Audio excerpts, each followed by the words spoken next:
بسم اللہ الرحمن الرحیم۔ السلام علیکم ناظرین، جاوید ٹی وی پر سبھی دیکھنے اور سننے والوں کو خوش آمدید۔ تو ناظرین، خانہ کعبہ یا بیت اللہ مسجد حرام کے بالکل درمیان میں واقع ایک عمارت ہے جو مسلمانوں کا قبلہ ہے اور اس کی طرف رخ کر کے مسلمان عبادت کرتے ہیں، اور یہ دین اسلام کا مقدس ترین مقام ہے۔ تو ناظرین، آج کی اس ویڈیو میں آپ کو خانہ کعبہ کی مختصر سی تاریخ بتاؤں گا اور یہ بھی بتاؤں گا کہ خانہ کعبہ کے بالکل اوپر سے کوئی چیز کیوں نہیں گزر سکتی۔ تو ہمارے ساتھ رہیے گا اور ویڈیو کو آخر تک مکمل دیکھیے گا۔ اور ویڈیو شروع کرنے سے پہلے میں اپنے نئے آنے والے دوستوں سے گزارش کرتا ہوں کہ اگر آپ نے ابھی تک ہمارے اس چینل کو سبسکرائب نہیں کیا ہے تو ویڈیو کے نیچے دیے گئے لال بٹن کو دبا کر ہمارے اس چینل کو جلدی سے سبسکرائب کر لیں اور ساتھ ہی گھنٹی کے نشان کو لازمی دبا دیں تاکہ آپ کو ہماری ہر نئے آنے والی ویڈیو سب سے پہلے مل سکے۔ تو چلیے ویڈیو شروع کرتے ہیں۔ تو ناظرین، اگر اس بیت اللہ کی تاریخ کا مطالعہ کیا جائے تو پتہ یہ چلتا ہے کہ حضرت ابراہیم علیہ السلام کی قائم کردہ بیت اللہ کی عمارت بغیر چھت کے ایک مستطیل عمارت تھی کہ جس کے دونوں جانب دروازے تھے اور یہ سطح زمین کے بالکل برابر تھے، جن سے ہر خاص و عام کو گزرنے کی اجازت تھی، اور اس کی تعمیر میں 5 پہاڑوں کے پتھر استعمال ہوئے تھے، جبکہ اس کی بنیادوں میں آج بھی وہی پتھر شامل ہیں جو حضرت ابراہیم علیہ السلام نے رکھے تھے۔ اور ناظرین، خانہ کعبہ کا یہ انداز صدیوں تک رہا اور پھر قریش نے سن 604 عیسوی میں اپنے مالی مفادات کے تحفظ کے لیے اس میں تبدیلی کر دی، کیونکہ زائرین جو نظر و نیاز اندر رکھتے تھے وہ چوری ہو جاتی تھی۔ تو حضرت عائشہ رضی اللہ تعالی عنہا بیان کرتی ہیں کہ میں نے نبی کریم صلی اللہ علیہ وسلم سے حتیم کے بارے میں سوال کیا کہ کیا یہ بیت اللہ ہی کا حصہ ہے؟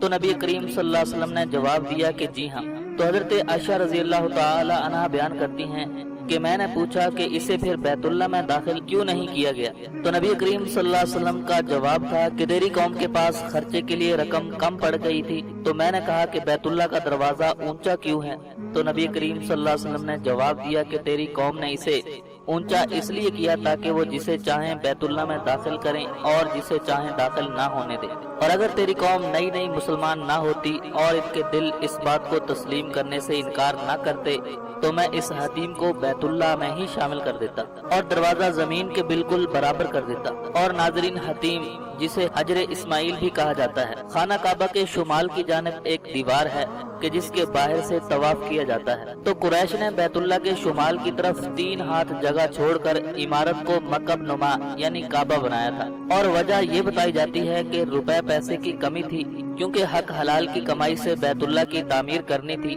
تو اس کے بعد مغربی دروازہ بند کر دیا گیا،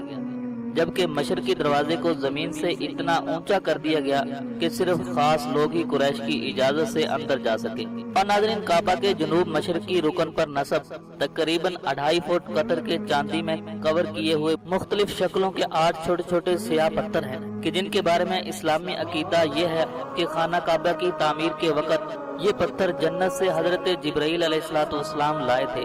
اور بعد میں انہیں نبی کریم حضرت محمد مصطفیٰ صلی اللہ علیہ وسلم نے انہیں اپنے دستے مبارک سے نصب کیا۔ اور ناظرین، یہ مقدس پتھر حجاج بن یوسف کے کعبے پر حملے کے وقت ٹکڑے ٹکڑے ہو گیا تھا،